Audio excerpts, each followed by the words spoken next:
tier list may be the easiest form of content. Anyone can make one, and yet nobody will have the same list. The categories to choose from are as endless as the ways to rank them are. And all that's left is the unique mind of the ranker to choose how they want to make that list. From casual tier lists to competitive tier lists to even the most unhinged tier lists. Tier lists are timeless yet ever changing. Now that Lahai Roy 3.4 has wrapped up, I thought I'd bring everybody the tier list that nobody asked for. I wanted to create a character's rankings based on the characters we have thus far.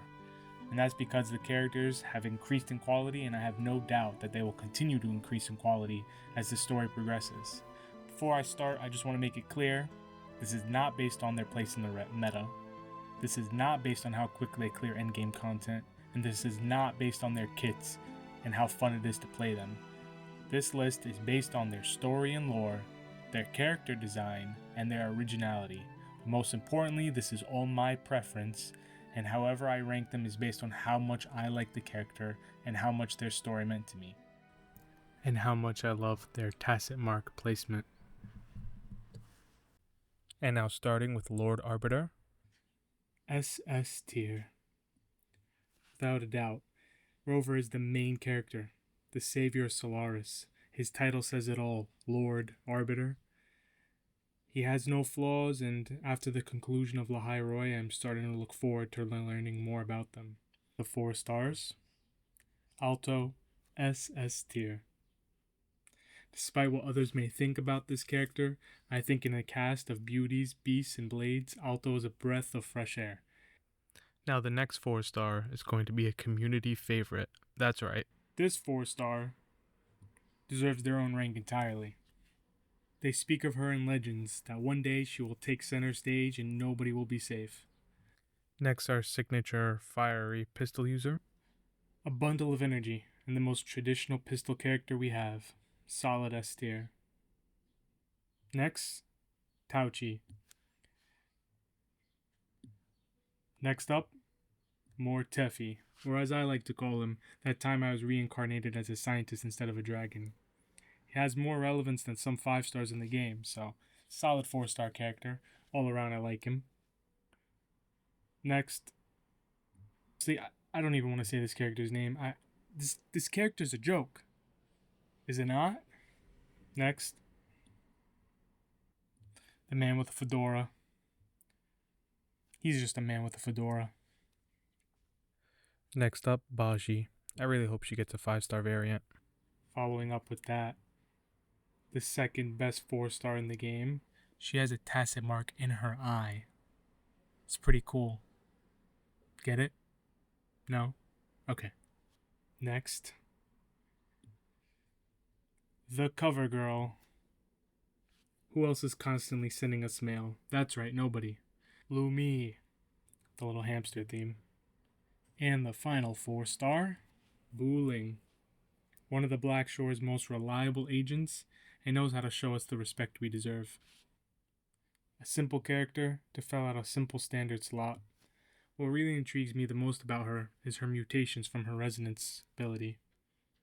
She is essentially half human, half plant. I still hate losing my 50-50s to her though. Encore. S. An interesting character when introduced, and their companion quest was enjoyable too. I had hoped we would see more of her with Alto, but it's almost as though she has disappeared from the game entirely. We'll see what happens in future updates. Next. The calculator, man. As a matter of fact, that's better. The man, the myth, the calculator. One of the few standard characters I enjoy seeing. If he wasn't carrying half of Solaris on his shoulders, then perhaps we get to see more of him. Oh well, moving on. Jianqi. I still don't even have this character yet. Next up, oh wait, I have a special treat for this one. This guy. I don't even want to talk about him. Getting to the good characters. Jian. When they first introduced him, I thought he was one of the coolest characters in Solaris. And that still holds true today. He has one of the most rich lore backgrounds, and he has one of the coolest designs still. And coupled with the fact he's one of the few male characters. Next. Yinlin. My biggest reason for this ranking is wasted potential. I really do like this character, but I can't justify giving it a high ranking unless she joins the Black Shores. Next, Jinshi. Great quest, great character, great introduction to the Sentinel and the Sentinel Resonators. Next, Chang Li SS Easy. Great design, great quest, and she has one of the best Phoenix designs I've ever seen. Next, I know that there's some love for these certain characters, but for me, they just exist, and that's why they're here. Next, Shorekeeper. When the story started to pick up was when Shorekeeper finally graced us with her presence. This is a character who is actually putting in work behind the scenes and is still putting in work behind the scenes, fulfilling the role that is their name and ensuring all operations run smoothly on the Black Shores, and always comes in clutch. Fantastic quest, phenomenal design, and still one of my favorite characters. Camilla, another top tier. She's striking, unhinged, and chaotic, and she's a Black Shores member. Camilla is easily one of my favorite characters in the game, and coupled with her character quest that was both tragic and beautiful, she's a character I always look forward to seeing, and I can't wait to see her featured in more events soon. Next up, Carlota, S tier. I wasn't sure what to expect with this character, but I enjoyed their design, I enjoyed their quest, and overall they are one of the best characters in the beginning parts of Renacida. Roshia. I'm just disappointed with this character, especially since her partner was such a fantastic character, and I can't see her anything more than Brant's partner. Speaking of Brant, another great male character. They are few, but all memorable. His personal quest was great, and his personality was a breath of fresh air from what we've experienced so far. Following up with that, Phoebe. Phoebe has such a unique charm to her, simple, graceful, and it's hard to really find any fault with her. S tier.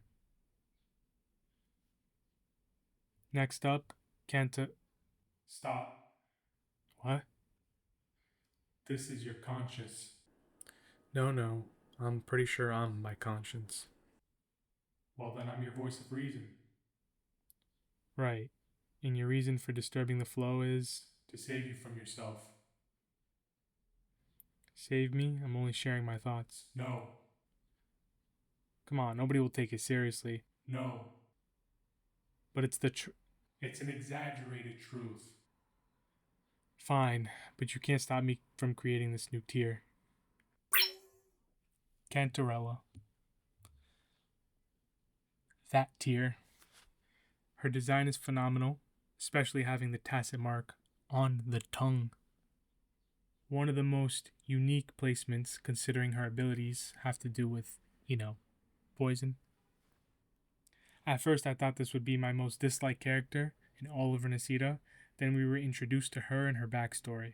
Misunderstood by many, endured hardships alone, and still made the most selfless decision possible. Did I mention the placement of her tacit mark? Next, Zanny. Was better than a hard-working woman with great time management skills, one who has a cool transformation to go with it. SS. This character. Another one that just exists. I really, these characters, I just don't know what their purpose is. I remember her personal quests, but I don't really remember what happened in it. Feel free to let me know. Next, Carta Thea. The one character you see and think everything's going to be just fine. A true powerhouse. Great work overall with the entire quest line. Them tier. Lupa. A. I like Lupa's character overall, but in comparison to the rest of Septimont, She just can't really compete. A tier. Frolova. Yep. The first antagonist to be playable, and the first Fraxidus member along with it. The best story up to the point of her release, and the dark and somber mood was unique to what we had dealt with every story quest thus far. Perfection.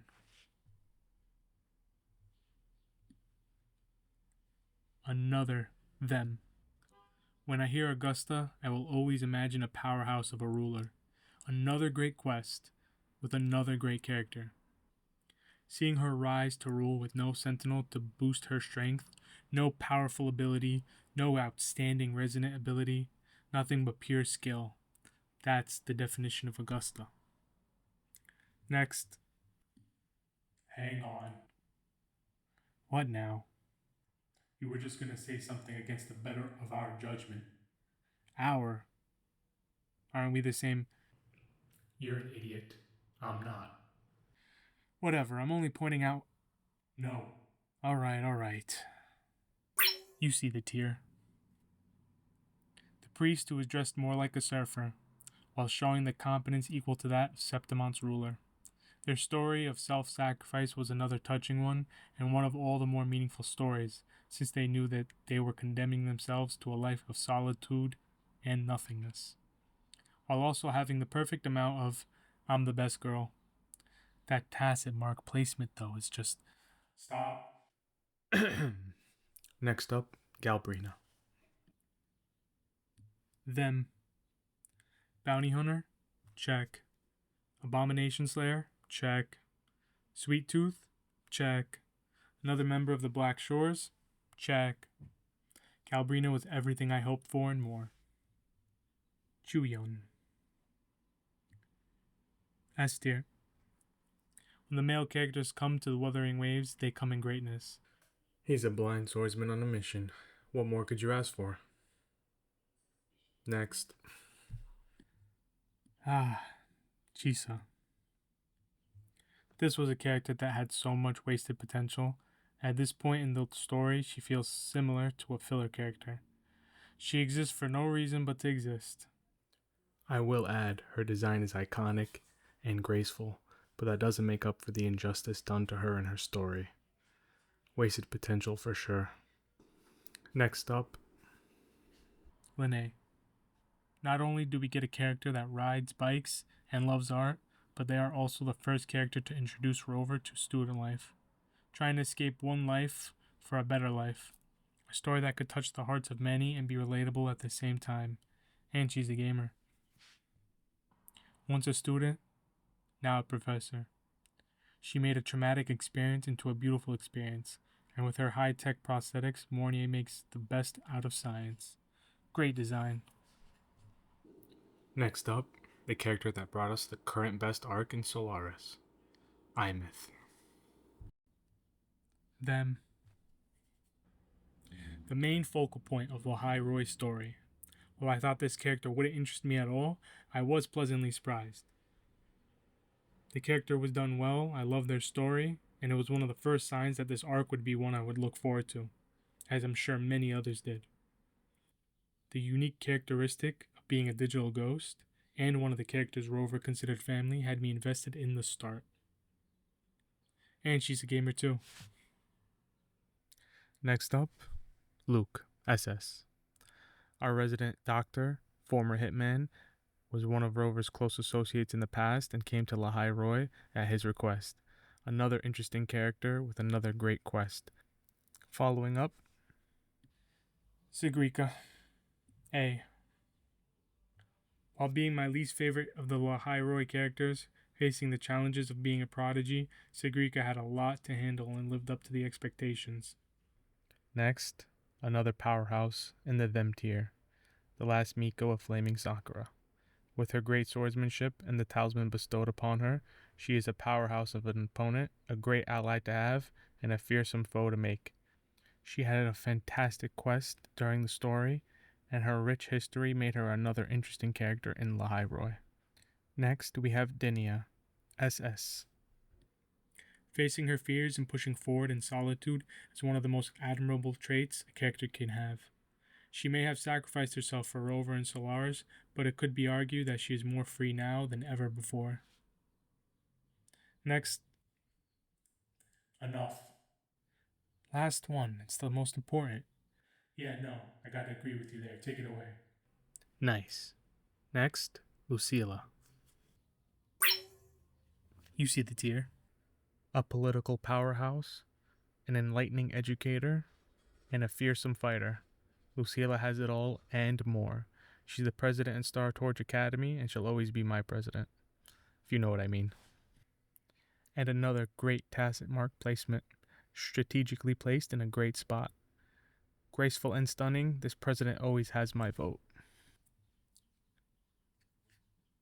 Rebecca, the first character to curse in Wuthering Waves.